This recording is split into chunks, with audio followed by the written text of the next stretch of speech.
At the time, I wondered if there might have been a Mexican lighthouse with a similar story attached to it. But now I realize that my uncle's stories took paths we never knew about and were repeated in rooms we would never see, heard like a dream, whispered uncertainly on the edge of sleep, used perhaps to buy time or affection. Is there anyone alive who remembers these tales, I now wonder? Shane and Dawn and I have never spoken of them.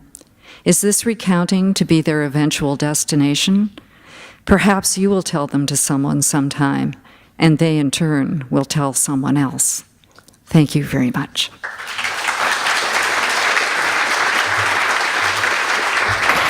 So I think we have to take it on.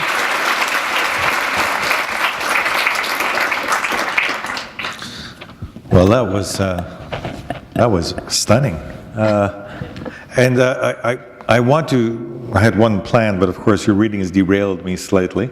The talk of What's its ghosts. intent? Well, and it's achieved its purpose in that case. The Sanctuary line is a story of Liz Butler in an old house remembering what happened, kind of the disaster of Paradise Lost of her youth. And she's an entomologist studying butterflies. And I just wanted to mention that, but I want to get to this, but I'd kind of like to come at it through your life in writing. So I'd like to back up a little bit, if that's okay with you as a plan. Sure. All right, so the reason I was so touched by that mention of ghosts is because it takes me into landscape. And in preparation for this, I was looking at there are a lot of YouTube interviews with you, actually, that are quite good. That's terrifying to Well, think it is about. terrifying because I'm going to quote from one of them. You probably barely remember it. And you say, you said in this interview, I'm nostalgic for every landscape I go through. And I had the sense of ghosts, of this kind of a background. So I wonder if you can talk a little bit about the various landscapes of your life, the various countrysides you've lived through, and how they've moved you. I mean, not a long list, but a couple of instances. What is it about landscape for you?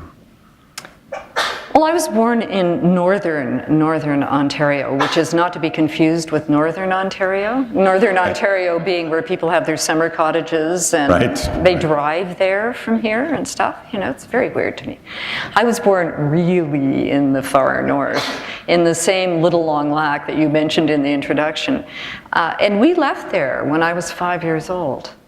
I think that was the beginning of my connection with or at least the beginning of how the connection between landscape and loss and likely nostalgia, or at least memory, was formed for me. I remember being tremendously homesick for that landscape. And it wasn't even a particularly attractive landscape. It takes a lot to romanticize that particular part of northwestern Ontario. That's the part when you're on the train going across the country where there are non-stop scraggly pine trees and the prairies come as a sort of sense of utter liberation when it's over. That's where I was born. But nevertheless, I was born there, so I felt it was home. And when I came to Toronto, I remember one of the most terrifying things, and perhaps this goes into the urban-rural thing for me, was that we moved to what was then a kind of suburb of Toronto above Lawrence, between Lawrence and the non-existent 401, or we called it the city limits in those days. Yeah, I kind of know that part of town myself, yes. Okay, well, you know what I'm talking about. And I walked out the door, because one was able to do so at 5 years old in those days without being instantly kidnapped or having your mother have a nervous breakdown, and to play, right? Because you're supposed to go outside and play. And I played a bit by myself, and I turned around and I realized that every house on that street was exactly the same, and I didn't know which one was mine. Oh. It was a terrifying, well, it was like an existential feeling in a way. It was the beginning of existential angst in me. It's what made you, had you not got lost, you might not be the writer you are. So we're glad you did. How about other landscapes? Because these come up in the novel. They do, and I suppose the most important one really, I mean, there are others. I cannot feel in any way, I can't feel moved by a landscape I don't know well. So a lot of landscapes that I have visited quickly have kind of rolled up like a piece of paper behind me. But the landscape into which I went every summer, including the summers when I lived up north, and as my mother would proudly say, we were the only family in Canada who went south in the summer, was her ancestral landscape, Northumberland County. My uncles had farms in Northumberland County. My mother had grown up there, and she had left it. And she and one uncle had left. The other uncles having stayed in the farming world and had remained agriculturalists of some form or another. That uncle and my mother and my father and my aunt bought a piece of property on Lake Ontario that I and my cousins spent the summers.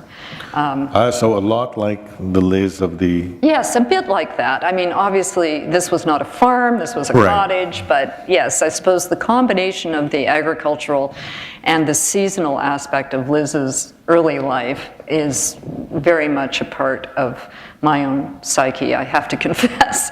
And also I was led to believe by my mother that I mean, this was a big migration time for that particular generation of, I suppose, pioneer stock, for a better way of explaining them. And that was, they had fought in the Second World War.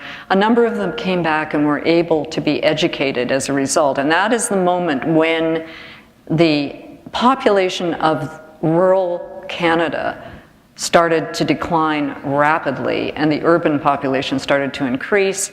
People went to work in factories during the war. That brought a lot of people into the cities, and other people were educated and became professionals and were essentially educated out of an agricultural world. You know, I want to keep on landscape for a little bit because it's too easy to let it pass. Landscape is almost like a character in your novels.